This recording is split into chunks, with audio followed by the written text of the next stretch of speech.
Chintamaneni Prabhakar advocate ఇంటి మీద దాడి చేశారు. మళ్ళా అడ్వకేట్నే కేసు నమోదైందంటూ ఉందండి.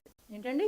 ఎమ్మెల్యే చింతమనేని ప్రభాకర్ దెందులూరులో ఒక అడ్వకేట్ ఈడుపుగంటి శ్రీనివాసరావు అడ్వకేట్ ఇంటి పైన దాడి చేశారు. కానీ చింతమనేని ప్రభాకర్ మీద కాకుండా అడ్వకేట్ మీదనే కేసు నమోదు చేశారంటున్నారు. కేసు నమోదు చేశారని అంటున్నారా? కేసు నమోదు చేశారండి. చేశారు, కేసు నమోదు చేశారు. నిందితుడి మీదనే, అంటే బాధితుడి మీదనే కేసు. యాక్చువల్గా ఒకటి ఇప్పుడు పోలీస్ డిపార్ట్మెంట్కి తెలుసు అక్కడ ఏం జరిగింది, దాని మీద మామూలు కేసు నిజమైన కేసు అన్నది మీకు నాకు ఇక్కడ కూర్చున్నా తెలియదు, అసలు బ్యాక్గ్రౌండ్ ఏంటన్నదే తెలియదు. సో నేను డెఫినెట్గా నేను ఆ వీడియో కూడా చూశాను. నేను ఎస్పీ గారితో కూడా మాట్లాడాను. ఎస్పీ గారు కూడా నాకు ఒక నివేదిక ఇచ్చారు. దాన్ని బేస్ చేసుకొని ఎంక్వైరీ కూడా జరుగుతుంది. కేసులు పెట్టినా కేసులు ఎవరి మీద పెట్టాలి ఎవరి మీద పెట్టకూడదు అన్నది కూడా డిపార్ట్మెంట్ నిర్ణయించుకుంటుంది. Madam, as per law police డిపార్ట్మెంట్కి సంబంధించి వెల్ఫేర్కి సంబంధించి వాళ్ళకి వీక్లీ ఆఫ్ ఇస్తామని, లేకపోతే పుట్టినరోజుకు పెళ్లి రోజుకు మేము సెలవు ఇస్తామని చెప్పి మీరు సీఎం గారు ఎన్నికల ప్రణాళికలు కూడా చెప్పారు. కానీ అది అమలు కావట్లేదు అనేది చెప్తారు. అమలు అయ్యేదానికి కూడా దాన్ని ఎలాగ చేయాలి, ఇప్పుడు మీ అందరికీ తెలుసు సిబ్బంది కొరత ఉంది. కానీ సీఎం గారి నోటి నుంచి వచ్చింది కాబట్టి దాన్ని ఎలా చేయాలనే దాని మీద ఆల్రెడీ అంటే దానికి కూడా యాక్షన్ ప్లాన్ ఉంటుంది కదండి. ఇప్పుడు ఒకేసారి ప్రాబ్లం అయ్యి వాళ్ళు ఏదైనా సెలవుల మీద వెళ్ళినా అగైన్ మళ్ళీ మీరే కూర్చొని ఏమంటారు, వాళ్ళందరూ సెలవులు ఇచ్చారు పెళ్లి రోజుని పుట్టినరోజని, ఈ రోజుకి లాండ్ ఆర్డర్ తప్పిందని మీరే అంటారు మళ్ళీ. సో దానికి కూడా ఒక యాక్షన్ మిగతా డిపార్ట్మెంట్స్ లాగా ఈజీగా సెలవులు ఇచ్చేదానికి ఉండదు కాబట్టి ఆల్రెడీ ఆ డిపార్ట్మెంట్ వాళ్ళు దాని మీద కూడా ఒక వర్కౌట్ చేస్తున్నారు. ఎలా వాళ్ళకి వెసులుబాటు కల్పించాలి, ఏ స్టేషన్లో ఎంతమందికి ఇవ్వాలి, ఎలా ఇవ్వాలన్నది ఒక యాక్షన్ ప్లాన్తో వస్తారు. యాక్షన్ ప్లాన్తో వచ్చిన తర్వాత చర్చించు. సరెండర్ ఎన్కాష్మెంట్ కూడా 4 పెండింగ్స్ ఉన్నాయి. సరెండర్ ఎన్కాష్మెంట్ లాస్ట్ 5 సంవత్సరాల్లో లాస్ట్ మినిట్ లో తీసుకొచ్చి డబ్బులు ఇచ్చేసి వెళ్ళిపోయారు. మేము ప్రతిసారి కూడా మాక్సిమం వాళ్ళకి ఒక పండగ కన్నా మన దీపావళి మన సంక్రాంతి కన్నా దీపావళి కన్నా మాక్సిమం చేసి ఇవ్వాలి. ఎందుకంటే వాళ్ళ రైట్ అది ఇవ్వాలి. కానీ నేను కూడా రిక్వెస్ట్ చేసుకునేది ఏంటంటే ఈరోజు ఉన్న ఫినాన్షియల్ ప్రాబ్లమ్స్ని దృష్టిలో పెట్టుకొని కొంచెం డిపార్ట్మెంట్ వాళ్ళు కూడా అర్థం చేసుకోవాలని కూడా కోరుకుంటున్నా. వాళ్ళకి రావాల్సిన బకాయిలు ఏదైతే ఉన్నాయో as early as possible phases మారేగానే మేము ఇచ్చేస్తాం. Ma'am, recently a hit and over here, ma'am, to your left side, to your left. Yeah, please. Recently a hit and run case happened in West Godavari district, and this inability to apprehend that culprit or the accused person and seize his vehicle is raising questions about the ability to track and trace and seize hit and run cases. It happened in a village called Karla, where a Dalit minor boy who passed intermediate was hit and he died on the spot, and the car escaped, and the police are yet to trace the vehicle and catch hold of the culprit. It has already been 10 days.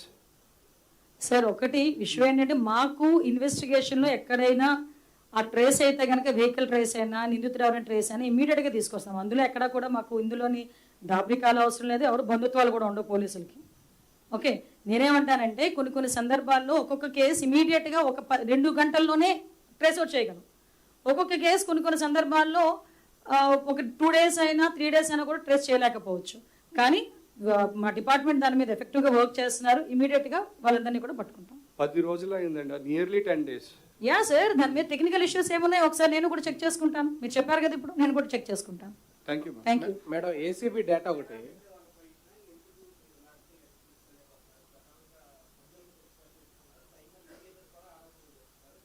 అంటే యాక్చువల్గా దీని గురించి సపరేట్గా మాట్లాడదాం. ఎందుకంటే నేను చాలా మంచి మూడ్లో వచ్చాను. నేను 2 సంవత్సరాలు ఇంత ఎఫెక్టివ్గా పోలీస్ డిపార్ట్మెంట్ పనిచేసి మా డిపార్ట్మెంట్ అందరినీ నేను అప్రిషియేట్ చేసుకునే మంచి పొజిషన్లో అలాంటి విజ్ఞత లేని వాళ్ళ గురించి మాట్లాడి నన్ను నేను తగ్గించుకోదలుచుకోలేదు. కానీ మాట్లాడతా ఒక ప్లాట్ఫామ్ మీద మాట్లాడతా. కానీ ఇది కాదు ఆ ప్లాట్ఫామ్. ఇది నా డిపార్ట్మెంట్ ప్రైడ్, నా డిపార్ట్మెంట్ 2 సంవత్సరాల కష్టం. ఈ కష్టానికి ఈ ప్రైడ్కి సంబంధించి ఎవడో విజ్ఞత లేని వాళ్ళు మాట్లాడితే దాని గురించి ఈ ప్లాట్ఫామ్ మీద సమాధానం చెప్పను, వేరే ప్లాట్ఫామ్ మీద అతి తొందరలో సమాధానం చెప్తా. కానీ ఇది సందర్భం కాదు, దయచేసి నాకు అది వదిలేయండి. ఎందుకంటే దాని గురించి మాట్లాడితే ఇదంతా ఒకే వెళ్ళిపోద్ది. నా 2 సంవత్సరాలు నా డిపార్ట్మెంట్ కష్టం. ఇది వద్దు, చాలా కష్టపడ్డారు. పాప జ్ఞానేశ్వరికి సంబంధించిన అప్డేట్స్ ఏమున్నాయి మేడం? జ్ఞానేశ్వరికి సంబంధించి నిజంగా చాలా దురదృష్టం.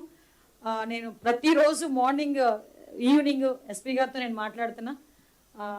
మై గాడ్స్, అంటే ఆ తల్లికి కంపల్సరీగా నా సపోర్ట్ కూడా ఉండాలి. యాజ్ ఎర్లీ యాజ్ పాసిబుల్ నేను కూడా అమ్మాయిని వెళ్ళి కలుస్తాను ఒకసారి.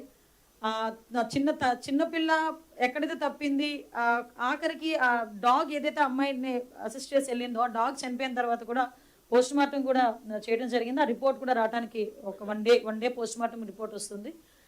ఓవరాల్గా చెప్పాలంటే కొన్ని టీంలు, ఎన్డీఆర్ఎఫ్ టీంలు కూడా ఒకవేళ ఇన్ కేసు ఎక్కడైనా ఆ అడవుల మధ్యలో ఉండిపోయిందా, లేకపోతే ఎక్కడైనా ఏదైనా అన్ఫార్చునేట్ థింగ్ ఏదైనా జరిగిందా, దాని గురించి కూడా ఆ యాంగిల్లో కూడా పనిచేస్తున్నారు. ఎన్డీఆర్ఎఫ్ టీం అక్కడే ఉంది, టీమ్స్ ఏర్పాటు చేసాం. ఫారెస్ట్ డిపార్ట్మెంట్ వాళ్ళు ఉన్నారు, ఎస్డీఆర్ఎఫ్ టీం వాళ్ళు ఉన్నారు, మా పోలీస్ టీం పనిచేస్తుంది. 24/7 ఆ పాప ప్రాణంతో దొరకాలి అని ఈరోజు మనం అందరం కూడా కోరుకుంటున్నాం కూడా.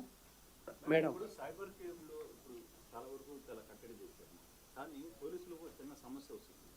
కేసెస్ వాళ్ళని కట్టేటప్పుడు వాళ్ళ మీద ఆ సెక్షన్స్ ప్రాపర్గా లేకపోవడం, తర్వాత చెప్పి సెక్షన్స్ లేకపోవడం వల్ల వాళ్ళు త్వరగా బయటకు వచ్చేస్తున్నారు అనేది డిపార్ట్మెంట్ నుంచి కూడా వస్తున్నారు. పర్టికులర్గా ఈ సైబర్ క్రైమ్ జరిగే కేసులకు సంబంధించిన వాళ్ళకి అలా దీన్ని ఏమన్నా చూస్తున్నారు? యాక్చువల్గా కొన్ని సందర్భాల్లో మీరు అన్నదంటే చట్టాలని నేను క్వశ్చన్ చేయట్లేదు, చట్టాలని మనము పాయింట్అవుట్ చేయడం కాదు, కానీ కొన్ని సందర్భాల్లో ఈ సైబర్ క్రైమ్కి సంబంధించి కొంచెం కఠినమైన చట్టాలు ఈరోజు మనకు పనిచేస్తున్నాయండి. సైబర్ క్రైమ్కి సంబంధించి మ్యాక్సిమమ్, కాకపోతే ప్రాబ్లం ఎక్కడ వస్తుందంటే రికవరీ దగ్గర కొన్ని మళ్ళీ అకౌంట్స్లోకి అమౌంట్ అంతా ఒకేసారి వెళ్ళిపోవటం అనేది, లేకపోతే టైం మనకి ఇప్పుడు ఏదైతే మనకి హార్ట్ స్ట్రోక్ లాంటి వచ్చినప్పుడు ఒక టైం ఉంటుంది, గోల్డెన్ టైం అంటారు. At the same time cyber క్రైమ్కి కూడా ఒక గోల్డెన్ టైం ఉంటుంది. ఆ టైంలో కనుక ఇమీడియట్గా డిపార్ట్మెంట్కి కానీ మనం 1930 కానీ కాల్ చేస్తే ఆ అకౌంట్ని ఫ్రీజ్ చేయడం అనేది, బ్యాంకర్స్తో మాట్లాడడం అనేది మనం చేసుకోగలుగుతున్నాం. కానీ అది దాటిన తర్వాత చాలా మంది ఏంటంటే బయటికి చెప్పుకోలేక అవమాన భారంతో కూడా చాలా మంది చెప్పుకోవడం మానేస్తున్నారు. నేను అందుకే అంటున్నా, ఈ వేదిక ద్వారా సైబర్ క్రైమ్కి అవేర్నెస్ రావాలి. అంత సేమ్ టైం మన పిల్లలకి కూడా ఫోన్లు ఇచ్చేటప్పుడు ఏ లింక్ పడితే ఆ లింక్ మీద ప్రెస్ చేయొద్దు, మీకు ఏదైనా మీకు తెలియని మెసేజ్ వచ్చినప్పుడు ఇమీడియట్గా దానికి రెస్పాండ్ అవ్వద్దు. ఇలాంటివి కూడా కంపల్సరీగా మేము చెప్తున్నాం. అవగాహన కార్యక్రమాల్లో స్కూల్ లెవెల్ వరకు కూడా అవగాహన కార్యక్రమాలు చేస్తున్నాం. దయచేసి ఇలాంటివి ఏదైనా ఉంటే కనుక డిపార్ట్మెంట్కి 1930కి ఇమీడియట్గా ఇన్ఫార్మ్ చేయమని చెప్తున్నాం. యా, మీకు జాబ్ క్యాలెండర్ ఇచ్చాం కదా. యాక్చువల్గా జాబ్ క్యాలెండర్లో కూడా దగ్గర 2700 పోస్టులకి నెక్స్ట్ జాబ్ క్యాలెండర్లో పోస్టులు మేము ఫిల్అప్ చేయడానికి కూడా ఉన్నామండి. ఒకటే చెప్పామండి, ప్రతి సంవత్సరం కూడా job calendar ఇస్తామన్నాం.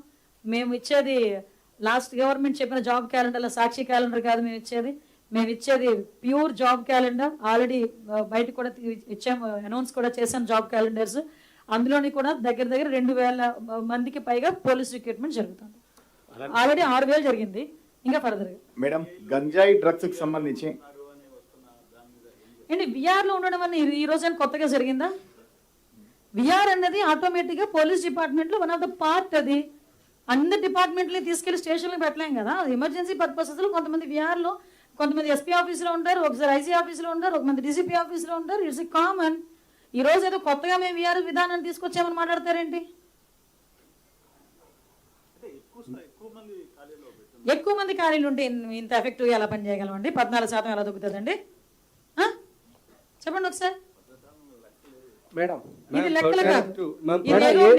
As a home minister, ఒక హోమ్ మినిస్టర్గా సెక్రటేరియట్లో ఇంతమంది పోలీస్ ఆఫీసర్స్ మధ్యలో అధికారికంగా చెప్తున్నా, ఇది నా పార్టీ ఆఫీస్లో పెట్టుకొని మాట్లాడితే లెక్కలు అని మీరు అనండి. కానీ నేను సెక్రటేరియట్లో ఇంతమంది పోలీస్ ఆఫీసర్స్ మధ్యలో అధికారికంగా యాజ్ ఎ హోమ్ మినిస్టర్ నేను చెప్తున్నా విషయాలు ఇవన్నీ కూడా. ఇది మీరు ఎక్కడైనా క్వశ్చన్ చేసుకోవచ్చు.